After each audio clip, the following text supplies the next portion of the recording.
If I lose, I'll serve you. What if I win? That's a difficult question. What do you want? Tell me your wish to eat you. Until now I've never met anyone worth killing and eating, but you're stronger than I am. If I eat you, I can absorb your power. Aints was slightly relieved. A guildmate of his had once explained Vor culture to him. While it could all be called people eating, there were various motivations. Some wanted to absorb spiritual energy, like this martial king. Others had sexual predilections. I am glad he's not about getting off on it. Not that I am going to lose, but it would feel nasty to fight while being ogled. That's fine. Either way, the victor holds the other's life in their hands, so don't refuse resurrection if I kill you.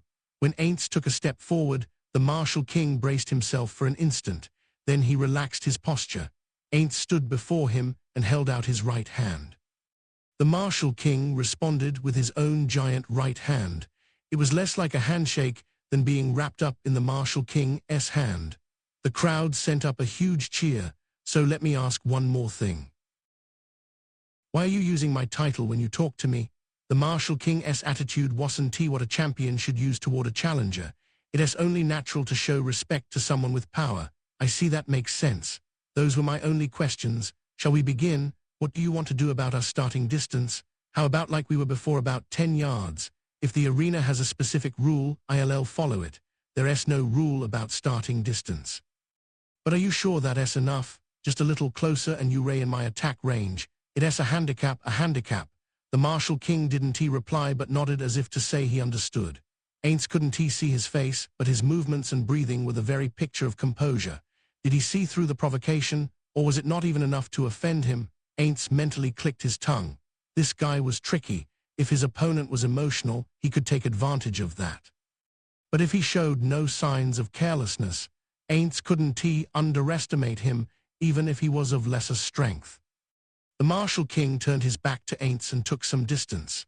About 10 yards separated them. He turned back around. Shall we begin at the sound of the bell, your majesty? Yeah, hey king, I've fought a member of the same race as you before, but have you ever fought one of mine? An overlord, right? No, I haven't that's an undead race I haven't heard of before. Oh right, if you had ever met someone the same race as me, you probably wouldn't be standing here now. Overlords are the most elite undead. So have you faced any other types of undead? I've never fought an undead, because the undead who get brought to this arena aren't worth my time. That means I can tell you not to consider me the same as the undead you've fought before. I am several times more powerful than an elder lich. Oh well. It seemed like the martial king smiled slightly. Aints shrugged and held up the staff like a big sword. Ainzak was probably watching from behind him, but he had never seen how Momon fought, so it wasn't a problem. The martial king held up his club, the bell rang. At that moment, a large shadow fell over Aints. He's fast. It was the shadow of the club being swung down at him. He considered blocking it with his staff, but rejected the idea immediately. Until he knew more about his opponent, it was best to dodge any heavy attacks that seemed liable to cause major damage.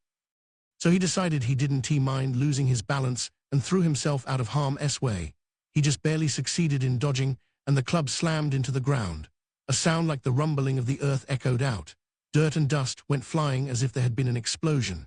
Fearing a follow-up attack, Aints took a few more steps back. The cloud of dust cleared, and he could see the figure of the martial king with his club clearly once more. A huge cheer echoed throughout the arena. Was that some sort of martial art? But while everyone sure is excited, the roar was loud enough to hurt his ears, but he could hear Jerknev's voice clearly. Kill him, now's your chance. He was shouting like a child. Aints chuckled at the uncharacteristic behavior. He couldn't have guessed he would act like this from what he had seen of him inside the Imperial Palace. Maybe he's more fun than I thought. Jerknev's likability points shot up in Aints' head. He thought he was a man of emperor-like perfection, but seeing him like this at the match, he felt as though they might be able to get along even better than expected. He sensed an affinity. Aints refocused himself on the martial king. He was pointing the club at Aints and seemed like he would intercept if Aints approached or pursue if he withdrew. It was a stance that made for the best check on one's opponent's movements. It used the length of his weapon for defense, like a shield. Frankly, Aints couldn't think of a way to break that stance. I don't really know what to do.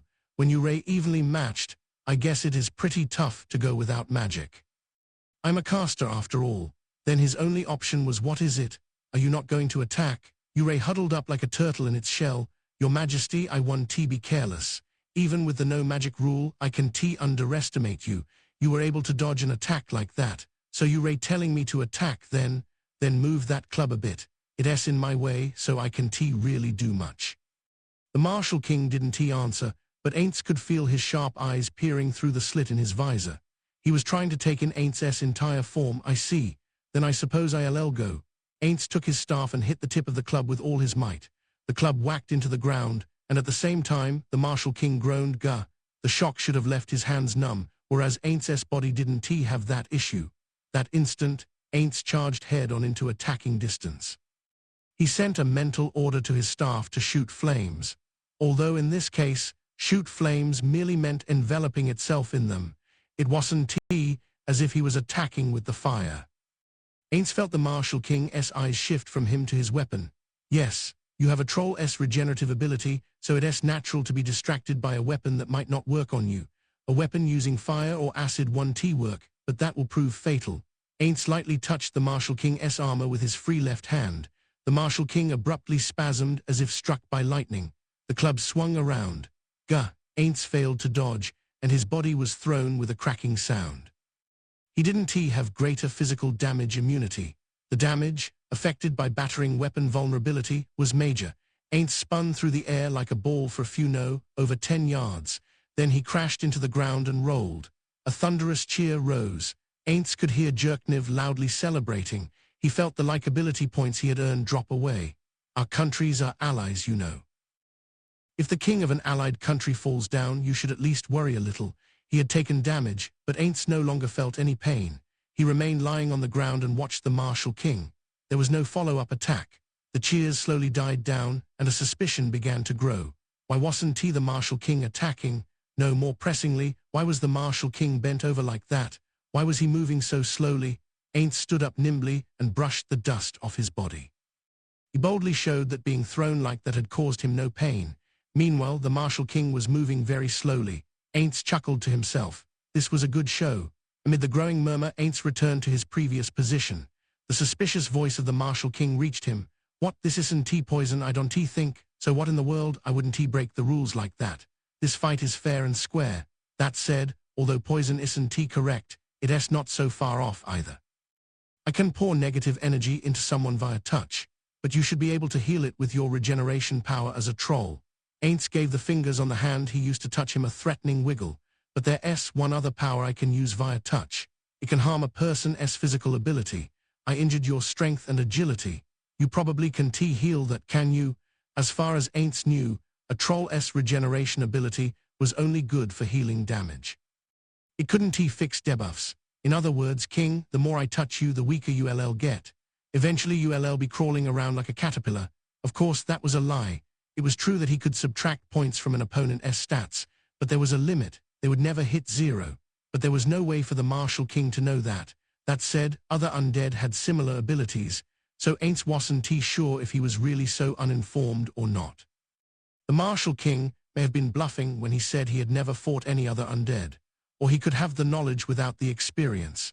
That's why Aints was honest about his race. By burning it into the Martial King's memory that overlords were an immensely powerful race he'd never heard of, Aints made him think Aints' abilities were completely different than any he knew. Mentioning that they were elite was another way to increase his anxiety. Aints explained his power to the Martial King just now, though he didn't have to. He wanted to confound him with false information. In a broad sense, fighting is trading in deceptions. Aints calmly observed as the Martial King didn't attempt to heal the stat hit. He was watching to see if he was bluffing. It was possible he had a way to heal, but was refraining from using it to try to lure Aints into opening up a critical hole in his defenses. Or maybe he had one of those inborn talents Aints knew nothing about. It was only possible to stomp someone head-on if the power gap was overwhelming. The penalties my ability gives don't fade with time. I'll chip away at your physical ability and then finish you off with my staff. Do you understand? Then let us get back to it. Aints took a step forward, and the Martial King slowly braced himself. Since he was wearing a helmet, Aints couldn't see his face. Was he smirking or agitated? Hopefully the latter. When Aints stretched out his left hand, the Martial King moved. He was plenty on guard. He was probably wondering if all he needed to be wary of was that left hand, and that was correct. Aintz's experiments had yielded the result that touching with any body part activated the attack. He could even do it with a headbutt if he wanted. When Aintz continued going forward, the Martial King gradually put more distance between them. Aintz smiled faintly. Did the audience even understand who was leading now? Do you know anything about the gap between you and me, King? You may be the better warrior, but there's one definitive disparity. The biggest gap was between their hit points. Aintz was level 100 and had the health to go with it. If they both abandoned defense and decided to slug it out, Aintz would emerge victorious. The issue was martial arts and other attacks outside of Aintz's knowledge. In this fight with you, I added another rule besides prohibiting magic spells. It's about magic items. There wasn't any limit on what sort of magic items we could equip, but that would have given me way too big an advantage. Aintz had acquired a plethora of magic items in Yggdrasil. All were pieces of gear without parallel in this world, which is why if he had used them, he probably would have easily claimed victory over the Martial King.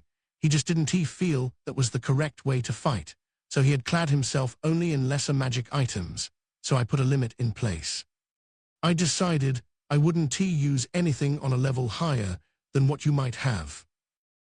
I thought of it as a chance to use newly acquired weapons. Aintz stuck his staff into the ground.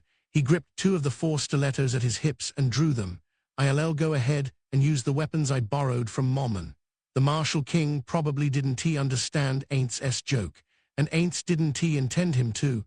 He was basically just talking to himself. So here I come. Aintz couldn't do that odd stance, that crouching start, but with training, he had managed to acquire a similar running style.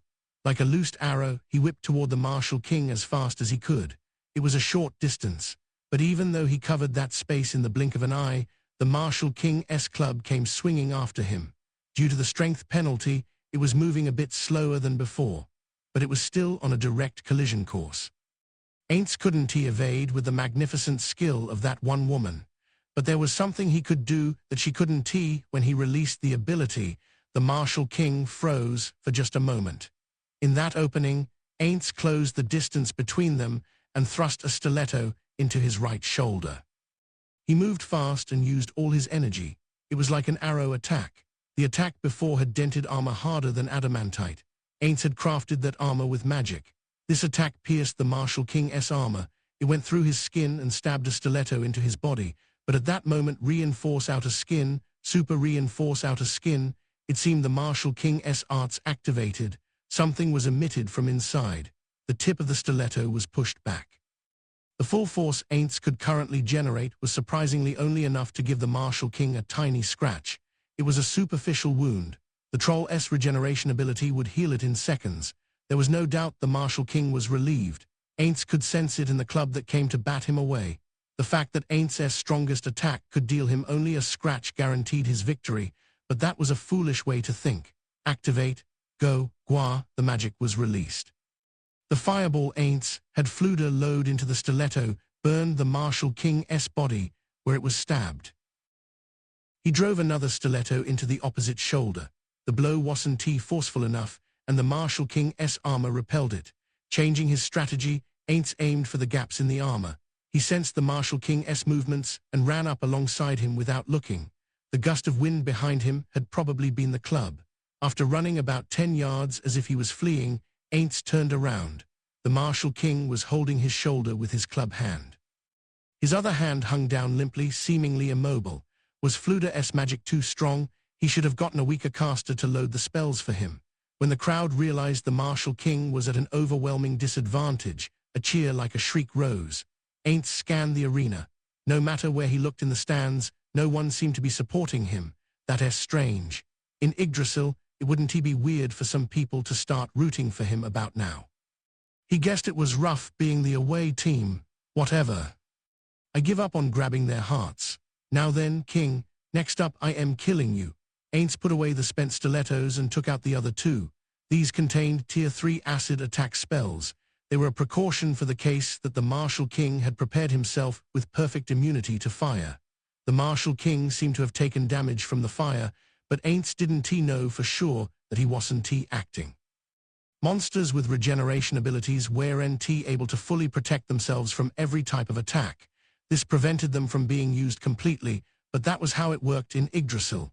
Maybe in this world it was possible. Of course, if that happened, he planned to activate a skill.